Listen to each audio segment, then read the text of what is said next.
Hello baity family, ఎలా ఉన్నారు అందరూ? నేను చాలా బాగున్నాను. మీరు ఎలా ఉన్నారనేది నాతో కామెంట్ సెక్షన్లో తప్పకుండా తెలియజేయండి. ఈరోజైతే మా కొత్త ఇంటికి వచ్చిన తర్వాత కొత్త గ్యాస్ స్టవ్ని అయితే అన్బాక్సింగ్ చేసి ఎలా ఉంది ఏంటి అనేది చూపించబోతున్నాను. సో ఇదైతే 4 బర్నర్ గ్యాస్ స్టవ్ అండి. నేను చాలా రోజుల నుండి ఇష్టంతో ఎదురు చూస్తున్నాననమాట. ఎప్పుడు కొనుక్కుంటానా? మా కొత్త ఇల్లు ఎప్పుడు కంప్లీట్ అవుతుందా? 4 బర్నర్ గ్యాస్ స్టవ్ ఎప్పుడు కొనుక్కుందామా? ఆ ప్లేస్‌లో ఎప్పుడు పెడదామా? అని ఎదురు చూస్తున్నాననమాట. ఫైనల్లీ అయితే 4 బర్నర్ గ్యాస్ స్టవ్ అయితే తీసుకున్నాను. సో ఫైనల్ లుక్ ఎలా ఉంది? ఏంటి? అనేది కంప్లీట్‌గా ఓపెన్ చేసి చూపిస్తాను. అండ్ ఇది కొని కూడా ఇప్పటికి దగ్గర దగ్గర 1 ఇయర్ అవుతుంది. సో ఈ వీడియోస్ అన్నీ కూడా ఈ 1 ఇయర్‌లో దాదాపు అప్లోడ్ చేయలేదు. చాలా రికార్డ్ చేసి పెట్టాను.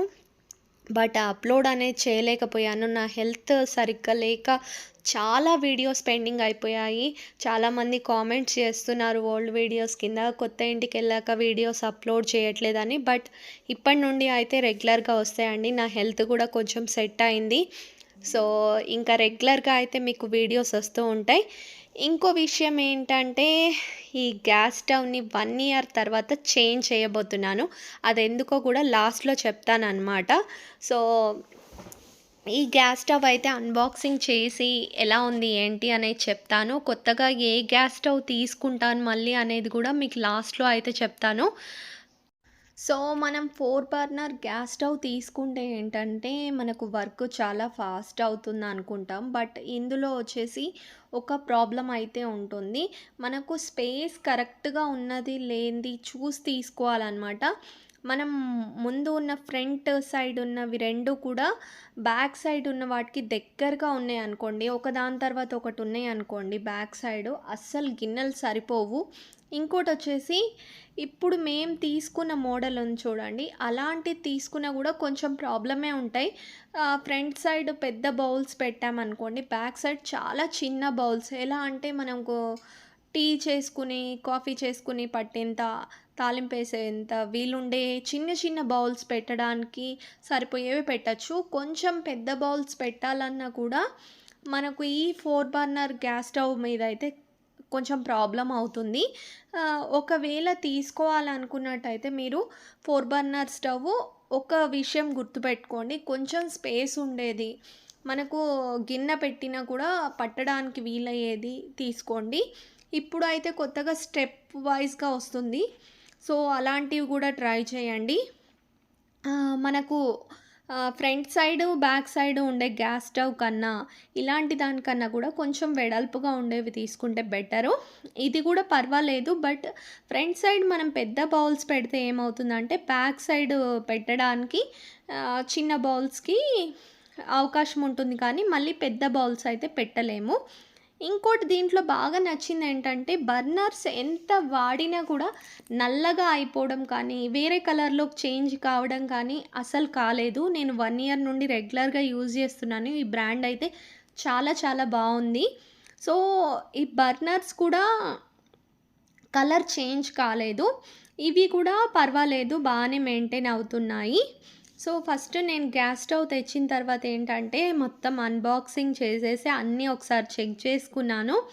తర్వాత గ్యాస్ కనెక్షన్ అనేది ఇస్తున్నాననమాట. ఫస్ట్ మా ఇంటికి ఏది కొత్త వస్తువు వచ్చినా సరే దానికి బొట్టు పెడతాను. గంధం బొట్టు పెట్టి, దానిపైన కుంకుమ బొట్టు పెట్టి, కొంచెం దేవుడికి దండం పెట్టుకొని, ఏ వస్తువు వచ్చినా ఫ్రిడ్జ్ కానీ, టీవీ కానీ, గ్యాస్ స్టవ్ కానీ ఏదైనా సరే అలా స్టార్ట్ చేస్తాననమాట. ఇంకా గ్యాస్ స్టవ్ కాబట్టి మనం డైలీ దీనితోటి పని. ముఖ్యంగా మనకైతే చాలా వర్క్ ఉంటుంది కిచెన్‌లో, ఎప్పుడు దీనితోటే ఉంటాం కాబట్టి, ఇంకా ఎక్కువగా పూజ చేసి, దానికి ఉన్న ప్లేస్ అంతా కూడా క్లీన్ చేసేసి, అక్కడ పెట్టే ప్లేస్‌లో ముగ్గులు వేసి, అలా కొంచెం డెకరేట్ చేసుకొని ఇంకా కొత్త గ్యాస్ స్టవ్‌నయితే స్టార్ట్ చేశాననమాట. చాలా అనిపిచ్చింది. కొన్న రోజైతే నా ఆనందానికి హద్దు లేదని చెప్పాలి. చాలా రోజుల నుండి వెయిట్ చేస్తున్నా కదా! 4 బర్నర్ గ్యాస్ స్టవ్ తీసుకోవాలి, ఎలా ఉంటుందో, ఇలాంటిది కొనాలి అని.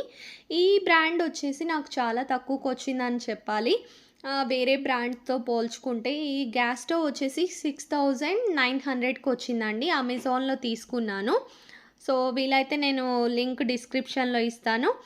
మీరు డైరెక్ట్ గూడా అమెజాన్‌లో చూడండి. టైప్ చేసి 4 బర్నర్ గ్యాస్ స్టవ్ అని ఇది వచ్చేస్తుందనమాట. సో, నేను చాలా సెర్చ్ చేశాను.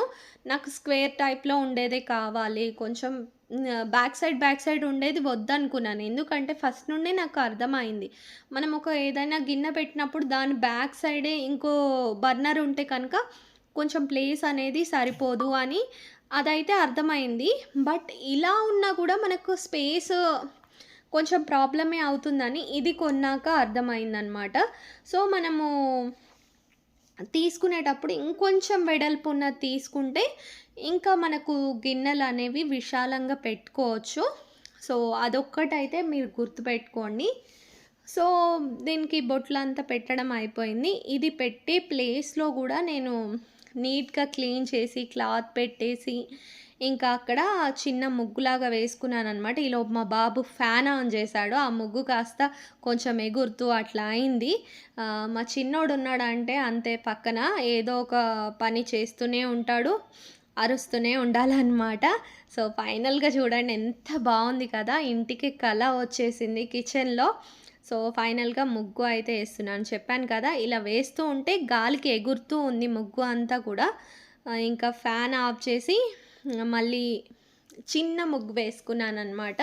సో, క్యూట్‌గా ఉండేటట్టు. దానిపైన గ్యాస్ స్టవ్ వచ్చేటట్టు చిన్న ముగ్గేసేసి అలా గ్యాస్ స్టవ్‌ని పెట్టాను.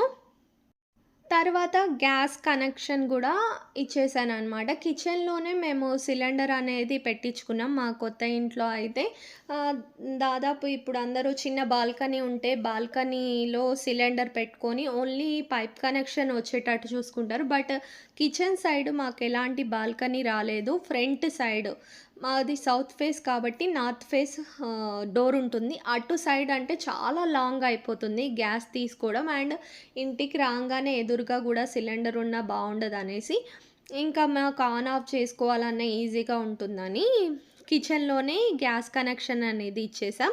సో, కింద ఉంటుందనమాట. ఇంకా పైప్ కనెక్షన్ గూడా ఇచ్చేస్తున్నాడు మా హస్బెండ్. ఇదేంటంటే పైపు పెట్టేటప్పుడు కొంచెం కోకోనట్ ఆయిల్ కనుక వేసినట్టయితే పైపు ఈజీగా వస్తుంది. అండ్ దానికొక ఆహ్, స్క్రూ లాగా వస్తుందనమాట. అది తీసుకొని పెడితే ఏంటంటే ఆహ్, గ్యాస్ లీకేజ్ అలాంటిది ప్రాబ్లమ్ ఉండదు. ఫైనల్‌గా అయితే ఫిట్టింగ్ అయిపోయింది. ఫస్ట్ అయితే పాలు పొంగిచ్చాము. ఆ క్లిప్ అనేది మిస్ అయిపోయిందనమాట. ఇంకా తర్వాత రైస్ అనేది వండాము. ఇప్పుడు మీకైతే అన్ని గ్యాస్ స్టవ్‌లు ఒక్కసారి వెలిగించి చూపిస్తాను. మంట అయితే మంచిగా వస్తుంది. అసలు ఎటువంటి ప్రాబ్లము లేదు. నేను గ్యాస్ స్టవ్ ఎందుకు చేంజ్ చేద్దాం అనుకుంటున్నానంటే రీసెంట్ టైమ్స్‌లో చాలా గ్లాస్‌వి పగిలిపోతున్నాయన్నమాట. చాలా వీడియోస్ అనేది చూస్తున్నాను. చూసిన కొద్దీ నాకు భయం పెరిగిపోయింది. ఆ గ్యాస్ స్టవ్ యూజ్ చేయాలన్నా ఇంకోటి ఈ గ్లాస్ టాప్ యూజ్ చేసేవాళ్ళు గమనించండి. మనం కుకింగ్ చేసేటప్పుడు ఆ గ్లాస్ అనేది వేడి ఎక్కుతుంది.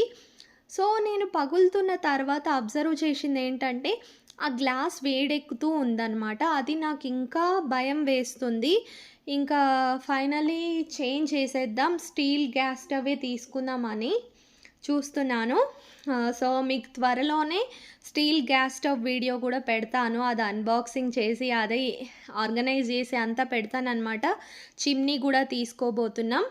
సో, ఆ వీడియోస్ కూడా వస్తాయి. Chimney and gas stove. Steel gas stove 4 బర్నరే తీసుకుందాం అనుకుంటున్నాను.